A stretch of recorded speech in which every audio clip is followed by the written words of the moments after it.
وہاں تو خوبصورتی کی دیوی بیٹھی ہے، کہا آؤ میرے قریب، وہ میری بیٹی ہے، وہ تیری بیوی ہے۔ میں نے لولی لنگڑی سے بولا تھا ان کے ہاتھ نے گناہ نہیں کیا ہے، زبان نے گناہ نہیں کیا ہے، آنکھ نے گناہ نہیں کیا ہے، وہ نوجوان سجدے میں سر رکھا ہوگا۔ مالک میں نے قیامت کے دن کی مصیبت سے بچنے کے لیے میں نے اس کو گلے لگایا تھا اور تو نے اس کو دنیا کا سب سے بڑا انعام میں تبدیل فرما دیا، سجدے شکر بجا لایا ہوگا۔ اور اگلا انعام دیکھ لے، لاکا ایسا لاجواب، اتنا اللہ سے ڈرنے والا، لڑکی کو اللہ سے ڈرنے والی، ان دونوں کے ملن کے بعد جو وجود تیار ہوتا ہے، تیسرا وہ فصل پیدا ہوتی ہے، وہ عام طور پر نہیں، ایک بچوں سے رونے والا، بیٹی کی بات پہ رونے والا، اپنے سماج کی نسلوں پہ تباہ، نسلوں پہ آنسو بہانے والا، اپنا ٹریک بدل دے، زندگی میں یوں ٹرن لے لے، سچی توبہ کر لے، بزرگان دین کے نقش قدم پہ عمل کر، مگر مچ کے آنسو مت بہا، سچا آنسو بہا، سچی توبہ کر۔ دنیا والا پاگل بولے بولے مگر تو محمدی بن جا، مصطفیٰ کا غلام بن جا، تو نمازی بن جا، پرہیزگار بن جا، نیکوکار بن جا، اس کا رزلٹ نکلے گا، کیا نکلے گا؟ وہی لاکا لاجواب، لڑکی لاجواب، تو جو بیٹا پیدا ہوا وہ قیامت تک کے ولیوں کا سردار شاہ جیلا،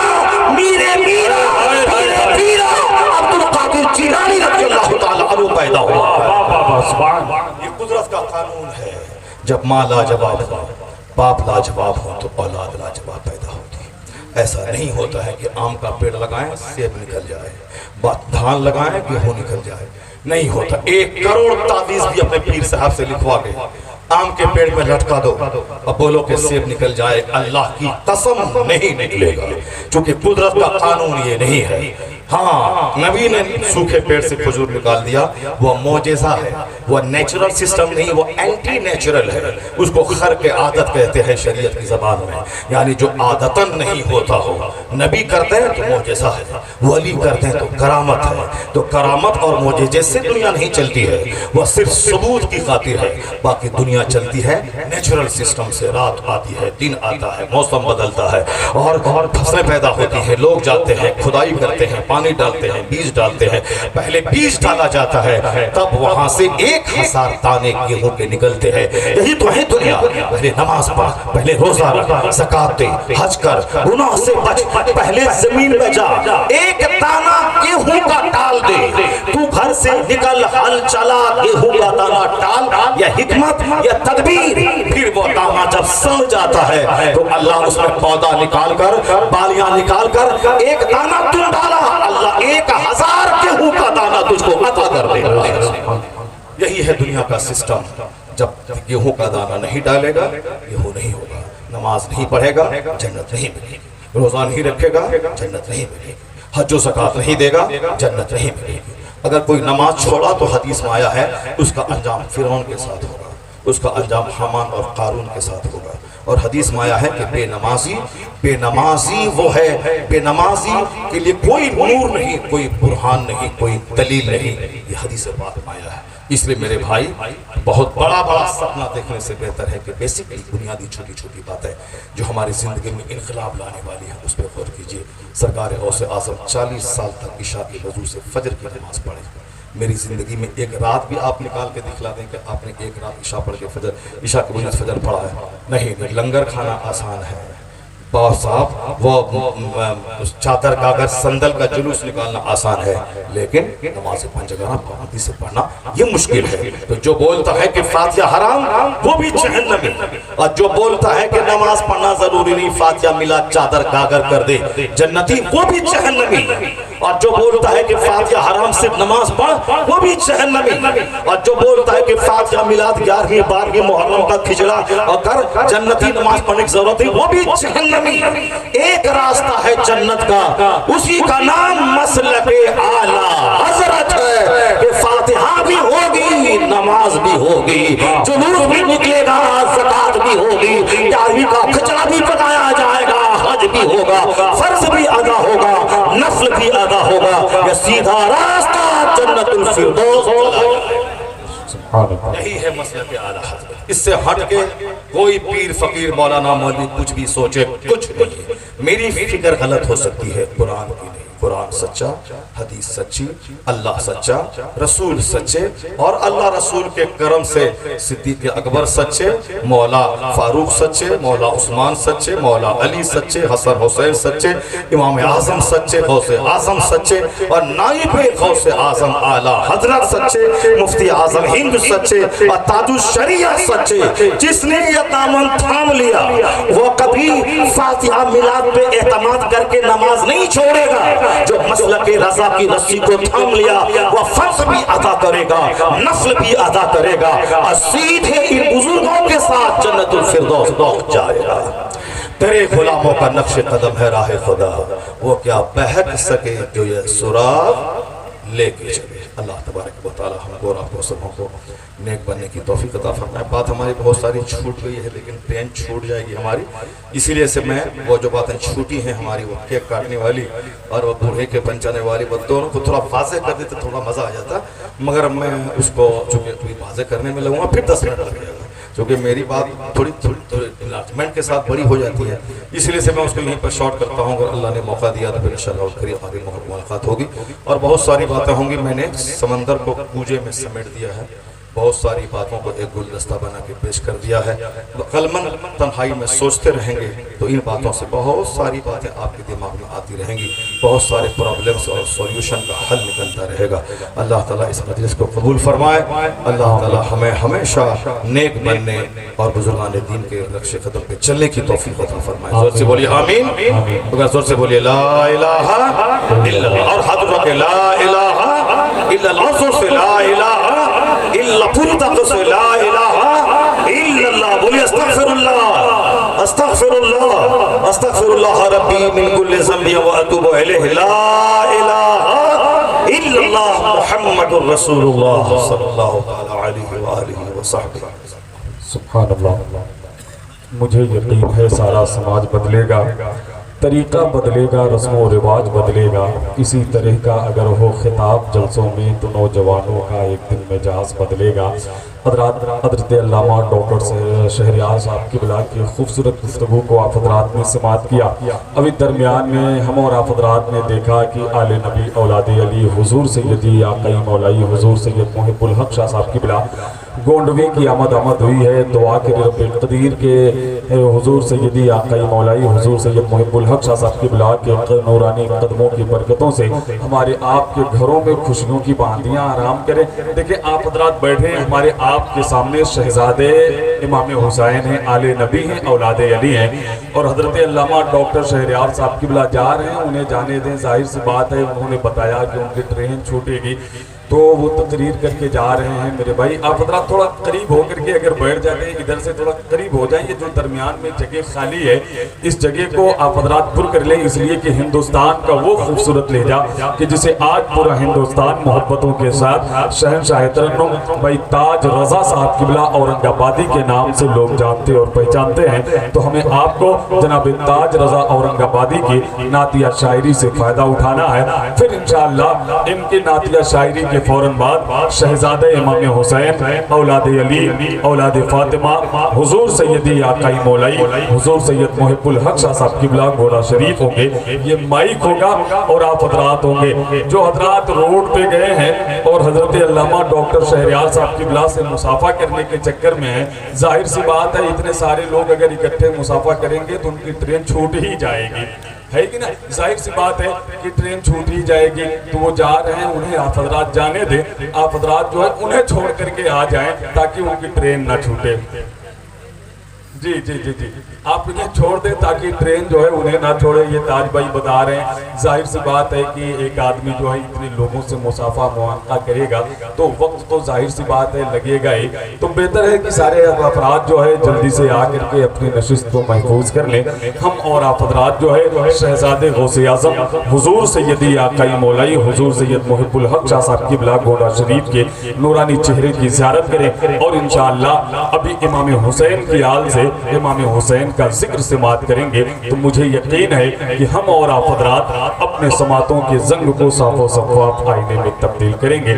میرے بھائی آپ دو چار لوگ بھی تھوڑا آگے آ جاتے ہیں۔ ہاں یہ جو جگہ درمیان میں خالی ہو جاتی ہے تو وہ بڑی دقت ہوتی ہے، لوگ جب مائک پہ آتے ہیں۔ بھائی تاج رضا اورنگ آبادی صاحب قبلہ جو ہے ابھی ہمارے آپ کے درمیان مائک پہ تشریف لائیں گے۔ ادھر سے بھی بھائی آپ